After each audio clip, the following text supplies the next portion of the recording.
Primeiro caso, Acácio Costa Freitas Neto. Primeira parte, a introdução. Acácio Costa Freitas Neto, de 29 anos, casado, já estava em Goiás há 4 anos, administrando a fazenda da família, quando foi atingido mortalmente por arma branca. Os detalhes dessa lamentável ocorrência, que teve lugar na Vila Mairalina, no município de Mara Rosa, Goiânia, a 7 de março de 1983, foram descritos por ele mesmo, em espírito, na sua primeira e confortadora carta mediúnica. Nessa passagem, recebida em 9 de julho de 1983, portanto poucos meses depois do fato, Acácio, amparado por familiares queridos do mais além, demonstrava elevado entendimento e já externava o seu perdão ao irmão infeliz. Colocava, assim, em prática, os ensinamentos assimilados no centro espírita que frequentava em Uruaçu, Goiânia, e nos livros espíritas que se tornaram seus companheiros inseparáveis nos últimos tempos de sua vida terrena. Aliás, ele enfatizava aos amigos e confrades a necessidade da prática das lições hauridas da leitura, conforme veremos o depoimento de uma amiga poetisa. Ultimamente, também em vida material, Acácio havia assistido, por 2 vezes, os trabalhos práticos do Grupo Espírita da Prece, em Uberaba, admirador que era de Chico Xavier, sem ter tido a oportunidade de dialogar com ele.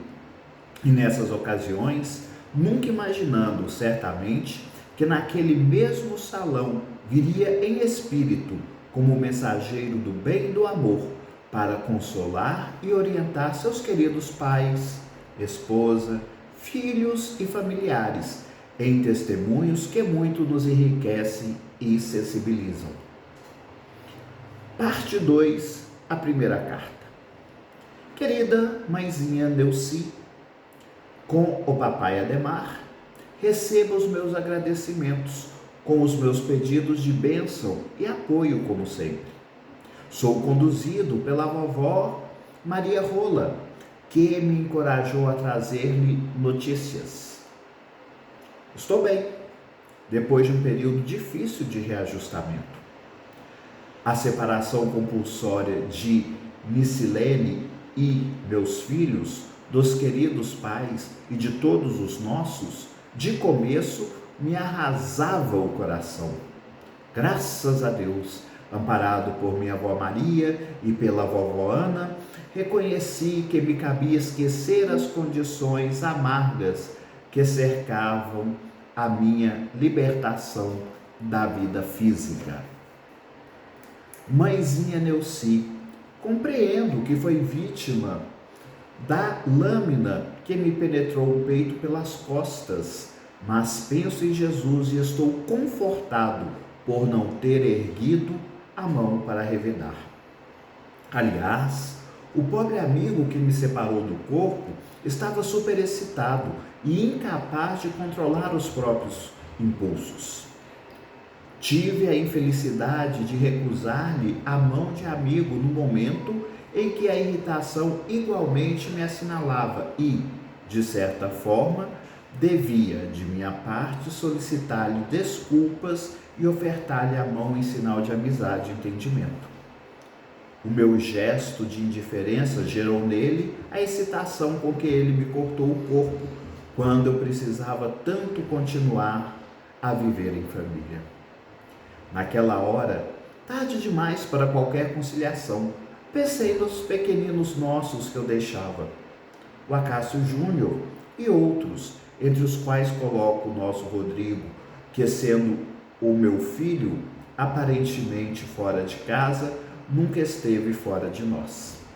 Agradeço a Missilene a dedicação que lhe dá, amparando-lhe o desenvolvimento junto de nossos próprios filhos, e peço a Deus recompense também aos queridos pais pelo carinho que dispenso à família que lhes leguei.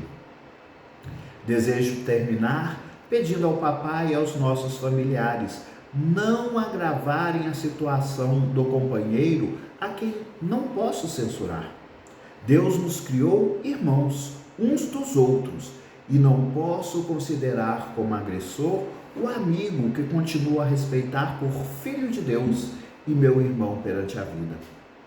Agora, querida mamãe Neuci, é o momento de meu até quando?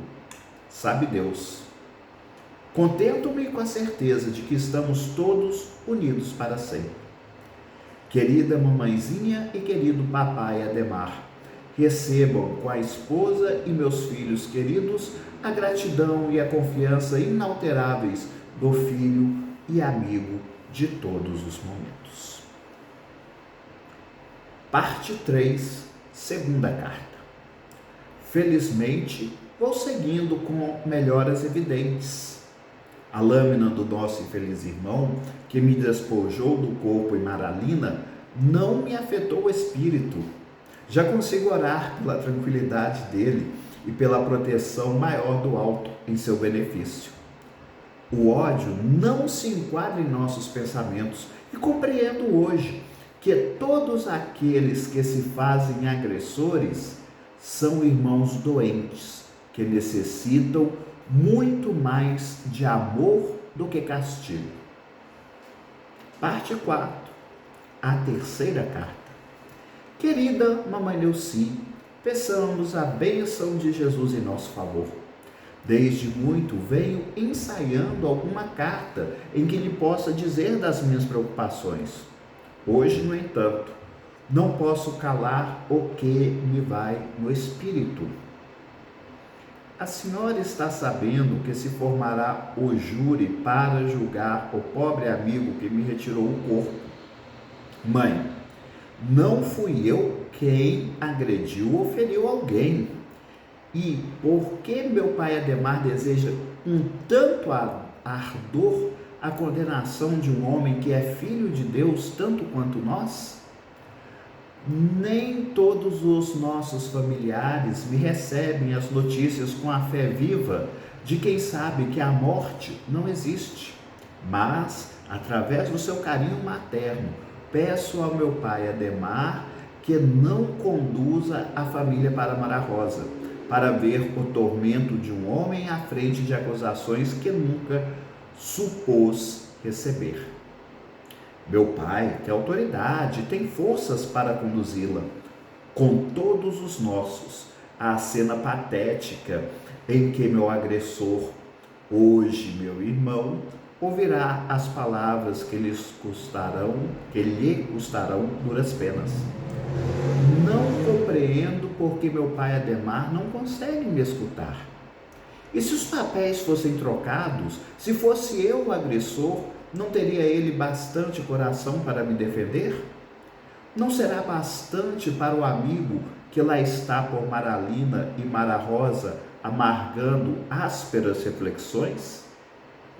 Mas insisto, com amor e humildade, para que meu pai Ademar desista da ideia de transportar toda a família para Goiás, unicamente para saber qual é a fala da acusação. Nicilene, por que não se recusa a esposa que amo tanto a seguir para este espetáculo? Peço a ela e ao meu pai que poupem meus filhos à sementeira da vingança.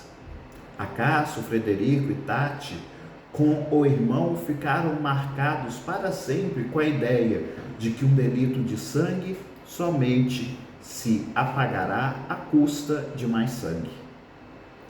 Meus irmãos, peçam ao meu pai por minha paz, desistindo dessa viagem, transpirando a desforra que somente nos impelirá mais contradições e mais ódio.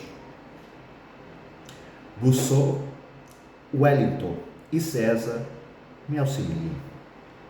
Aqui na vida espiritual, pedi socorro ao meu avô paterno Costa Lopes para interceder e ele me prometeu que agirá junto da minha avó Flausina, para que ela aconselhe a meu pai e seu filho não procurar em Mara Rosa mais motivos a discórdias e ressentimentos. É verdade que sofri a agressão de um amigo que me despojou do corpo, mas seria muito mais doloroso se fosse o autor da morte de alguém. O infeliz já está preso no cárcere sem grades da consciência culpada e sofre muito. Por que escravizá-lo à cela de uma cadeia pública, se eu, que fui a vítima, estou livre e pronto para auxiliá-lo em tudo quanto eu puder? Todos somos cristãos, mamãe Neuci. Onde colocaremos Jesus, que nos ensinou a perdoar aos nossos ofensores, como temos sido perdoados? Peço também à minha irmã Cássia que nos auxilie.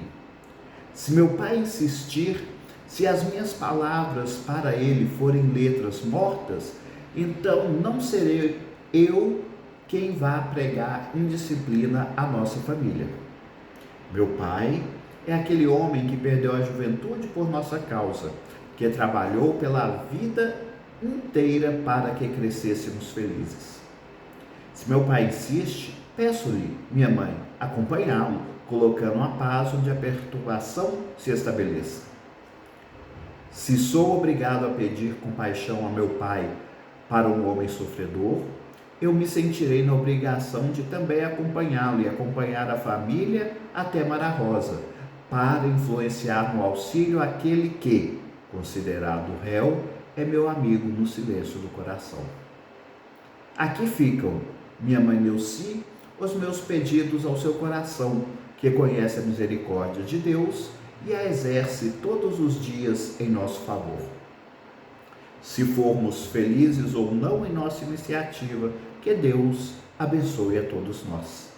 Receba, mamãe, as muitas esperanças do seu filho agradecido. Parte 5. Nota. Quando recebemos essa mensagem, o júri do agressor estava marcado e se realizou na cidade de Mara Rosa, Goiás, no dia 9 de junho de 1986, no qual a família não compareceu em respeito ao pedido acima. Parte 6. Palavras da mamãe Neuci.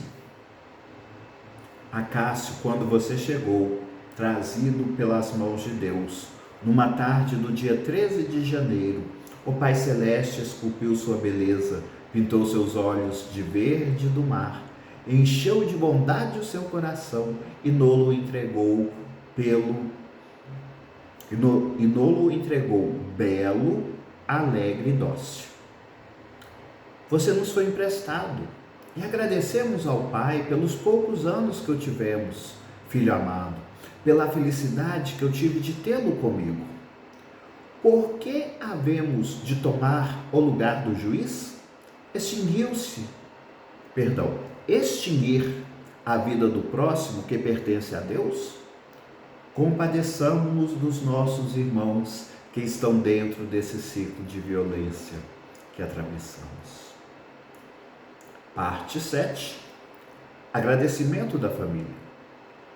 Essas linhas representam muito pouco para agradecermos a Deus o muito que recebemos das mãos abençoadas de Francisco Cândido Xavier, que pela sua mediunidade nos trouxe a luz que se apagou no olhar do nosso filho, quando nos transmitia sua alegria. As cartas restabeleceram as energias enfraquecidas dos nossos corações, que murchavam como as flores sem sol. As faces molhadas pelas lágrimas de tristeza hoje estão umedecidas pela fé e esperança.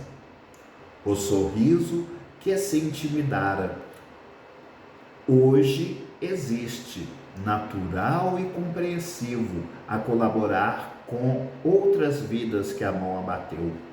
Nosso caro Chico Xavier, receba em Deus os nossos agradecimentos por suas mãos benditas, que haverão sempre de endereçar aos aflitos a verdade da vida futura.